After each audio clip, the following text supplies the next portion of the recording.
नमस्कार जय Jagannath. Thumbnail T देखिकी आपण माने जानि सारथिबे ऑलरेडी ए वीडियो टी मु को पर्पज रे बनैछि आ आशा करछि आपण माने समस्त भलरे थिबे। भलरे कोन समस्तंकर टिके हार्ट बीट एबे बढ़ी जाइछि केवल ए कटअप को नेकी। तो ए कटअप विषय रे मु आज ए वीडियो रे डिस्क्राइब करिवि।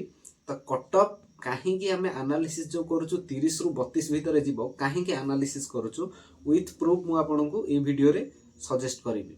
देखंतु लास्ट टाइम आमर जाइथिला एटीओ एग्जाम टी जाइथिला।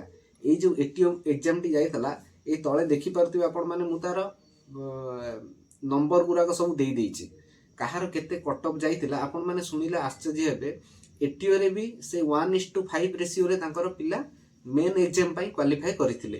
तो 1:5 रेशियो रे जते बेले क्वालिफाई करिथिले एप्लिकेंट मध्य से हमर जूनियर इंजीनियर रे जहा एप्लिकेंट थिले पाखा पाखी सेम एप्लिकेंट थिले हैला। तो कथा होची तो सेठी जते बेले हमर कटअप जाउची मेन एग्जाम पई कटअप जाउची सेठी हमर कटअप अप्रोक्सीमेटली आपण माने देखुथिबे जनरल रे जाइथिला 24 मार्क कटअप जाइथिला। यूआर कैंडिडेट जो माने जनरल रे 24 मार्क कटअप जाइथिला। जेहेतु सेतरे वुमेन अप्लाई के करि नथिले तो वुमेन रो किछि कोटा नथिला। तापर रहिथिला एससीबीसी रे रहिछि हमर 16.75। एससी कैटेगरी रही 2.75, एसटी रही 1 मार्क, ईएसएम 23.05। तापर रही पीडब्ल्यूडी कैंडिडेट तांकर 21 जाइथिला आ पीडब्ल्यूडी 3 कैटेगरी 22.5 जाइथिला।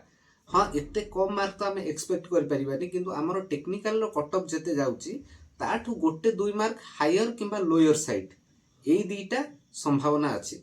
कहीं गत एग्जाम को आम एनालिसिस करवा, गत एग्जाम क्वेश्चन पैटर्न को भी टिके एनालिसिस करवा।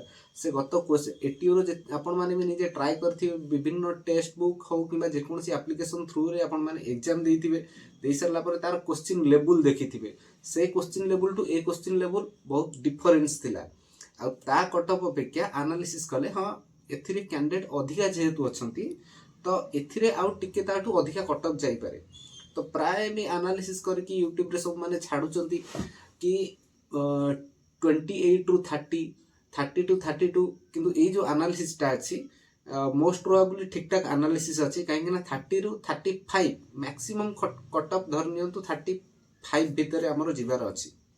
तो किछि जो मानकर 30 प्लस अछि यूआर कैंडिडेट मानकर से हिसाब रे एससी एसटी आ वुमेन कैटेगरी एससीबीसी तो आपण माने निर्भय रे मेंस पई पढ़ा पढ़ी रे लागि पड़ंतु। काहे ना मेंस पई हमर टाइम बहुत कम मिलुची। मार्च मास रे अप्रोक्सीमेटली हम जहां अनुमान करूछु मार्च मास सुधा मेन एग्जाम ओएसएससी कंडक्ट करि देई पारे। तो ऑल द बेस्ट समस्तंकु।